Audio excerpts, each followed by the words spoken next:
वो हिंदू लोग बाहर निकाल रहे ना देश से। किसे? हिंदू लोग मुसलमान को।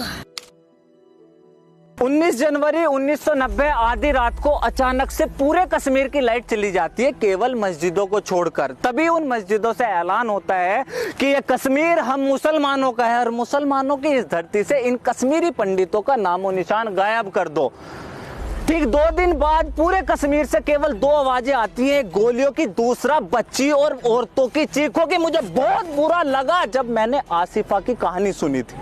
मुझे नींद नहीं आई, मैं पूरी रात ये सोचता रहा कि अपने इस गुस्से को अपने शब्दों में कैसे उतारूं। सुबह लोग सोकर नहीं उठे थे और 5 बजे सड़क पर मैं उस बच्चे के इंसाफ की वीडियो बना रहा था, लेकिन मुझे समझ नहीं आया कि पूरे कश्मीर में उन लाखों हिंदू कश्मीरी पंडितों की जो चीखें थी वो इस सेकुलर भारत को क्यों नहीं सुनाई थी। जिस तरह बाबरी मस्जिद को गिराया गया करोड़ों हिंदू की तरह, मुझे भी वो तरीका सही नहीं लगा। लेकिन जब कश्मीर में हजारों मंदिरों को तोड़कर उनकी दीवारों पे ये लिख दिया गया कि यहाँ एक बार पेशाब जरूर करें, हजारों मंदिरों पर सेकुलर भारत में सेकुलर सरकार के सामने किसी को कोई फर्क नहीं पड़ा। सरकारें नाम बदल रही थी और हम सरकार को गाली दे रहे थे। जब ताजमहल की बात हुई तो समझ नहीं आया क्या चाहते, लेकिन भाई साहब यकीन करना भारी हो गया जब देश के 2500 गांवों का नाम बदलकर उन्हें एक इस्लामिक नाम दिया गया। उस ताजमहल के लिए लड़ रहा था जिसे बनाने के बाद कटने वाले 20,000 हाथ हिंदुओं के थे। उस औरंगजेब ने जिसे हिंदू और सिखों के खून के नदी बहा दी, किसी को क्यों फर्क नहीं पड़ा जब आजाद भारत की रोडों का नाम एक ऐसे इंसान के नाम पर रखा गया। भगवान कसम, ये आज नागरिकता कानून आया तो पता चला ये भारत सेकुलर देश है। मैं भूल गया था कि बंटवारे के टाइम 1947 में तो संविधान था ही नहीं।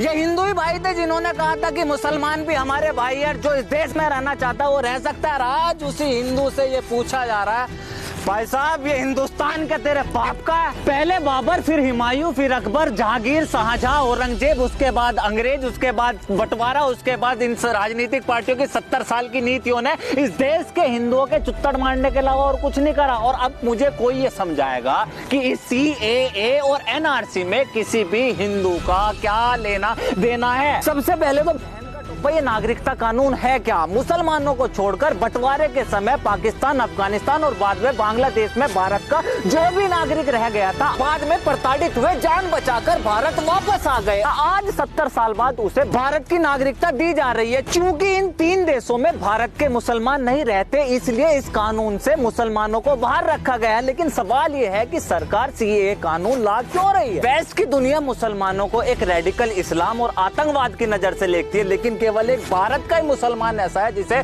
सख्त तो क्या कोई उंगली नहीं उठा सकता। भारत का मुसलमान पूरी दुनिया के मुसलमानों के लिए एक मिसाल है। लेकिन 26/11 का हमला हुआ और सारी कहानी बदल गई। 26/11 के हमले में लेकिन भारत का नहीं, पुलवामा के हमले में था लेकिन भारत का नहीं, उरी और पठानकोट के हमले में मुसलमान था लेकिन भारत का नहीं। ऐसे बहुत से दंगे थे जिसमें हिंदू का नाम था लेकिन वो हिंदुस्तानी नहीं था। फिर कौन है ये लोग जो भारत में रहकर यहाँ के मुसलमानों को बदनाम कर रहे हैं? कौन है ये लोग जो हिंदू नाम रखकर हिंदुस्तानी न होकर फिर भी यहाँ दंगे मचा रहे हैं? ऐसे ही लोगों के लिए ये सरकार NRC ला रही है। जो भी भारत का नागरिक है, खास करके मुसलमान भाई जिसे इन जिन्ना और नेहरू की औलादों ने डराया हुआ है, आपको किसी को भी NRC से डरने की जरूरत नहीं है। इन कांग्रेसी और ओवैसी जैसे लोगों ने एक बात कह दी कि सरकार आपसे डॉक्यूमेंट मांगेगी जो आपके पास नहीं है और ये आपको देश से बाहर निकाल देंगे। इतना सुनते ही आप लोग सड़कों पर उतर आए। इस देश के एक भी मुसलमान लिबरल सेकुलर ने इस विपक्ष से ये नहीं पूछा कि ऐसा वो कौन सा डॉक्यूमेंट है जो हिंदुओं के पास और आप मुसलमानों के नहीं है, क्योंकि NRC तो हिंदुओं पर भी लागू होगा। 70 साल तक इस सरकार ने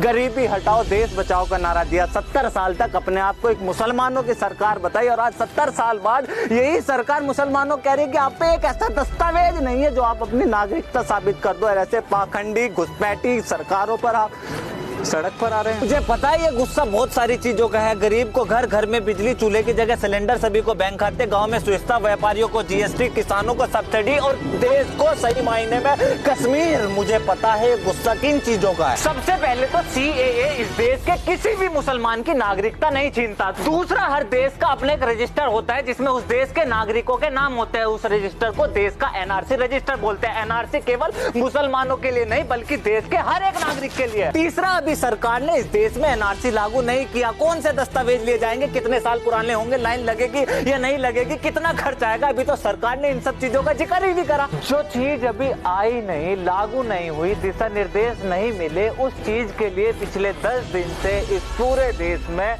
हंगामा हो रहा है। और वजह, हिंदू राष्ट्र बना रहे हैं, मुसलमान को बाहर निकाल रहे हैं। निकलेगा, भारत में आया हुआ हर एक घुसपैठी निकलेगा। अगर कोई भारतीय लाइन में लगा तो वो इसलिए नहीं कि वो नागरिकता साबित करेगा, बल्कि हमारे बीच चलते फिरते ये भारी आतंकवाद को बाहर निकालने के लिए लाइन में लगेगा। और लाइन में लगने का डर उसे होता है जो तारों के नीचे से आते हैं। मैं वो हिंदू हूँ जिसकी माँ संघ की आवाज पर उठती और अजान पर घर में रोशनी करती है। मैं वही हिंदू हूँ जिसे आप पूछ रहे थे कि हिंदुस्तान क्या तेरे बाप का है।